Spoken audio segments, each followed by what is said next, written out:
Welcome back, fellow hunters, ladies, gentlemen, esteemed fellows. This will be another voiceover episode because, like I said previously, I lost all of my audio and my creative wisdom did not save the initial files, so I've compressed, compiled, what have you, and we are going to just kind of talk about where we're at in the game. Not much really happens. I worked a little bit as far as building up blood vials, quicksilver bullets, and the like to fight the cleric beast, and it's an exciting time, let me tell you. I was super amped, to take on an unfair boss. I shouldn't say unfair, that's not really nice. To take on a hard boss. It was much better than the first time. I did kind of have a strategy going in, much like the first time I fought him. This time a little less panicky though, and that was to stay close to the legs as much as I could, get behind him, kind of take out his legs. Wasn't sure, didn't know, still not totally sure if I can cripple him, but the idea of maybe causing pause, giving me time to heal or move around, and it worked. For the most part, I definitely took quite a few blows that I probably shouldn't have. I don't think I did a lot of shooting, to be honest.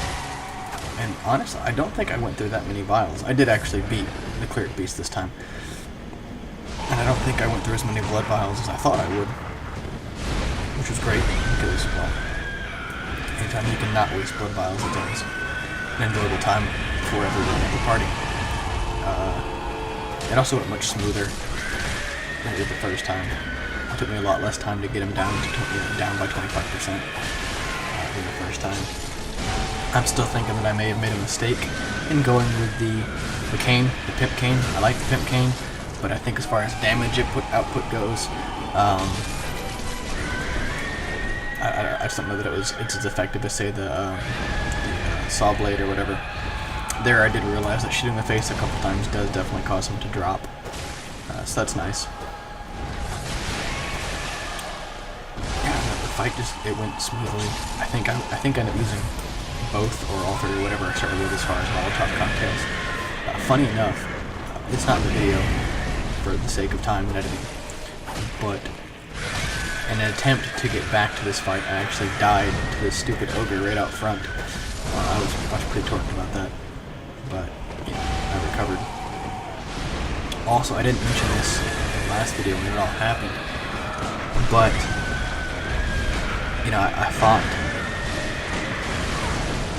I fought the cleric beast and then died, and then died again after that, thus losing all of the blood echoes that I had.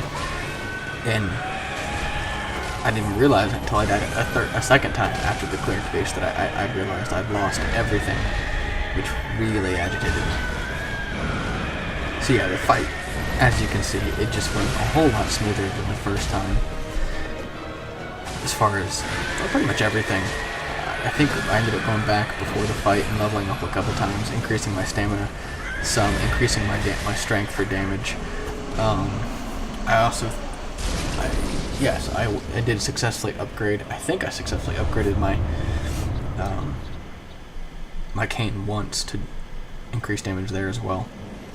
And then boom, there you have it. My second fight ever against the cleric beast. Took him down, like a hunter should. It's a shame I couldn't beat him on the first try, but what are you gonna do? I still think I'm missing a lamp in Upper Yarnum. I could be wrong, but I'm pretty convinced of it, because I feel like there has to be another one somewhere in that area with all the running around and the size of it, but I'm just missing it. Oh, excuse me, man. I'm bored listening to myself talk. No, I'm just kidding. Please don't go away. Please keep listening. I feel like I could probably just edit this out. Talking to this guy, kind of getting used to the whole area. Actually, this might be the first time that I upgraded the weapon. Looking around a bit, trying to make sure I had everything. Kind of figure out where things are as far as weapon upgrades or store. It's not that I have anything in the store. Very well. Let me Buy some more Molotovs, because you can never have too many Molotovs. Apparently I didn't do it this time though. That's right, I was freaking out because I couldn't find her. I was ticked that I finally got her to wake up and then all of a sudden she disappeared again.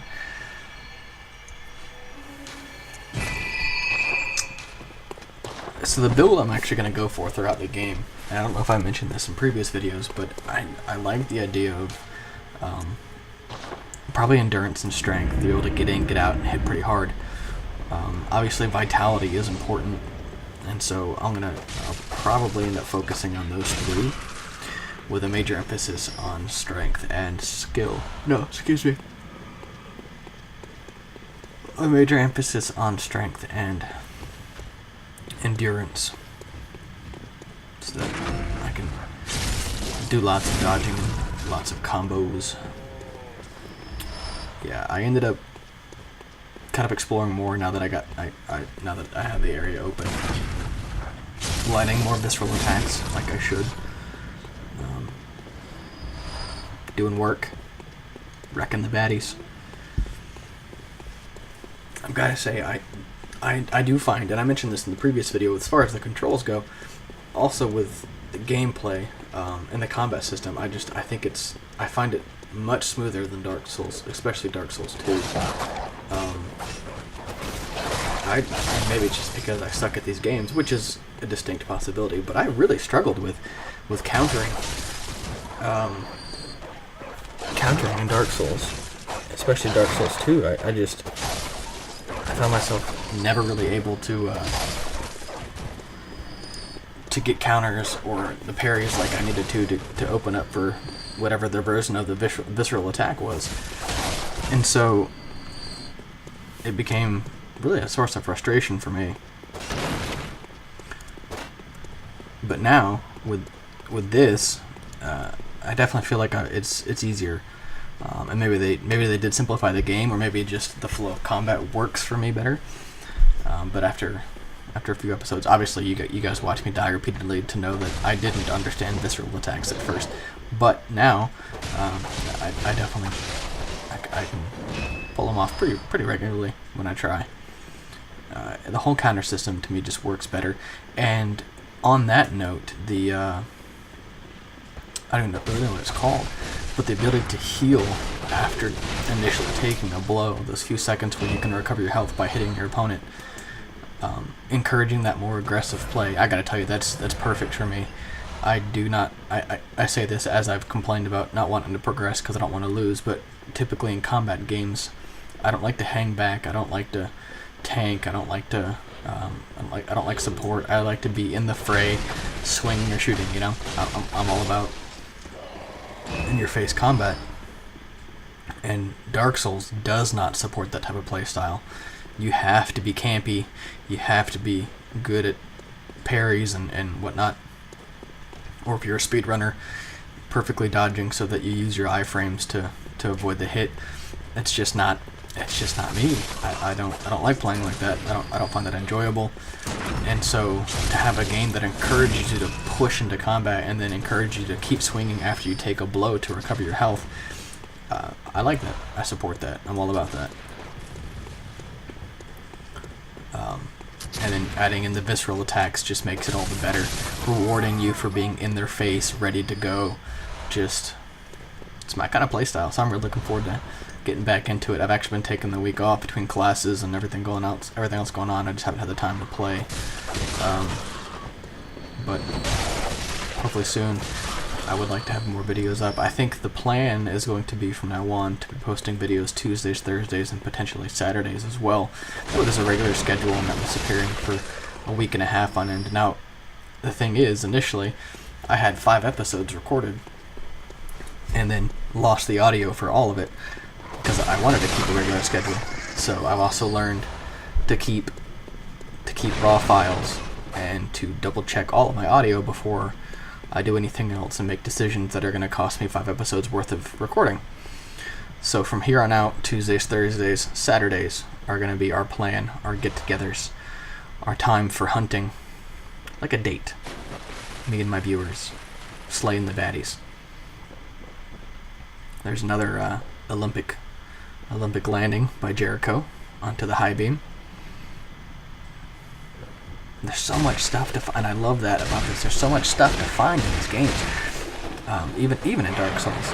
Alright, so here, I was like, oh look, dead bodies, no problem. I got this, I'll just jump down, I'll pick up the item, and all of a sudden all the dead bodies got up. I was like, kappa. Just uncomfortable. Look at, they're gross, they're elongated, they're emaciated. It's just gross. And these people, I had this problem constantly in the episodes that I recorded for these videos, of them surviving with just these like tiniest slivers of health, and me thinking they're dead and moving on to the next target and then dying because of it. I don't know if anybody else shares that problem. Again, maybe I'm just bad at the game, but it bothers me. It's dishonest. If you're going to be dead, be dead. Of course, I realize I say that as I'm talking about zombies, and it doesn't really work the same. But I feel like if I kill you, let me have killed you. Don't pretend like you're alive. You know what I'm saying? You guess what I'm talking about? Alright. So yeah, the sewers, I figured now that I'd killed the cleric beast, I'd go back and kind of explore, see what else I'd missed. I'm sure it was bigger than I thought, so I didn't want to just count it off as the one thing that I'd seen. Now finding the hunter's clothes was definitely a huge boon, but, you know, there had been more in the area than just that. I gotta figure out what the marks, the chain, the axe shoot. I can't figure what I'm trying to say. I picked up a couple of different marks, and they had weapons names in front of them. I'm guessing maybe they allow me to buy more items, or not marks, badges. I think that's what it's called. The saw axe badge or whatever.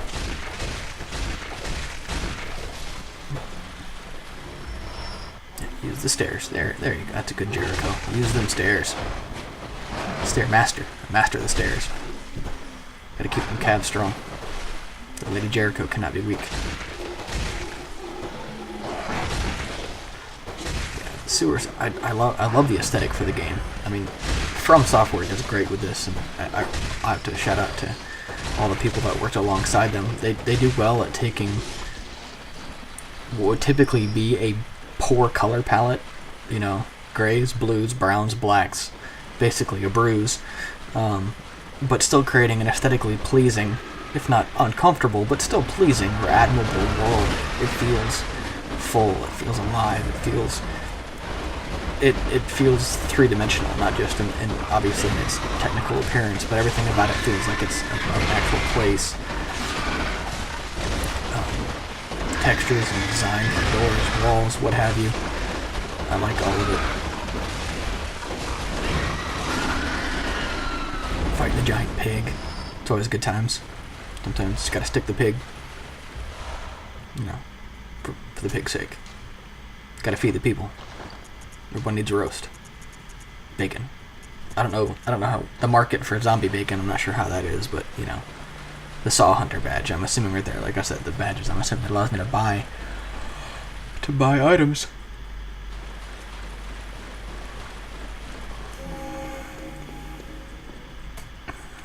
I don't think much else happened. Like I said, this is clips of 2 or 3 episodes. I kind of kept exploring, trying to figure out where to go. See if I was missing anything. I'm sure I am. I'm sure that some of you are watching this going, dude, there's a whole section you just skipped, and I apologize if that's a fact, but you know, what are you gonna do? I don't know why I'm having you watch me climb this tall ladder, but here we are. See, what makes me laugh is I walked up to this, and I'm thinking, I could be wrong, that where they dropped that ball is where I would have come through if I went through the door after I beat the cleric beast. You know what I'm talking about? So, in all my craftiness, I avoided the giant fiery ball of death. kids just chilling, you know, hanging out in the corner. Probably talking about their wives and how they just nag, nag, nag. You never know. It's hard times. Hard times for everybody. I noted this, and I like the fact that visceral attacks make you invincible. I don't know how useful that's going to be for me, but when I'm in a multi-combat situation, I'm definitely going to have to keep that in mind. I mean, if visceral attack can keep me alive a little longer, I'm all for that. Man, I keep yawning. I apologize. All these shards would be good for the weapons upgrades. I don't know if I want to keep upgrading the pimp cane, or if I want to grab a new weapon and go from there. Oh, so let's talk about this. Here I am, minding my own business. Just kind of looking around. Just finished the first boss fight. And wouldn't you know, they throw a second boss fight just immediately after, as if I've had much time to do anything. Now maybe I'm thinking too much like a regular RPG player. Probably. I probably should have gone back and farmed a bit, leveled, and come back, and they went back to exploring. But, you know, I figured, who's going to throw a boss? But then I saw the guy, and I was like, oh, it's the dude who gave me the injection. He's not going to kill me, right? Like, we're friends. He saved my life. No. Look at that bloody hat. That is not the hat of a friend. Or those teeth. So I was like, alright, whatever, bro. We'll do this. I'll take you out. I got this. Now, he was smart, and he went for the blunderbuss versus my pistol. And so I'm trying to get an idea of his movements, his attacks, before I go in for these elite visceral attacks. You know, because my elite strats. I will say this, the dude hits hard, and he's pretty quick. He's surprisingly quick.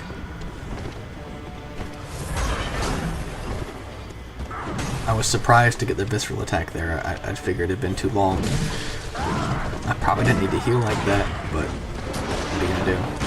And I just come out of the clear based fight with more blood vials than I needed, so I was like, yeah, man, I got this. Psh, this guy's got nothing on me. I was wrong. I'm just gonna go ahead and spoil that. I was wrong. So very, very wrong. Or was I?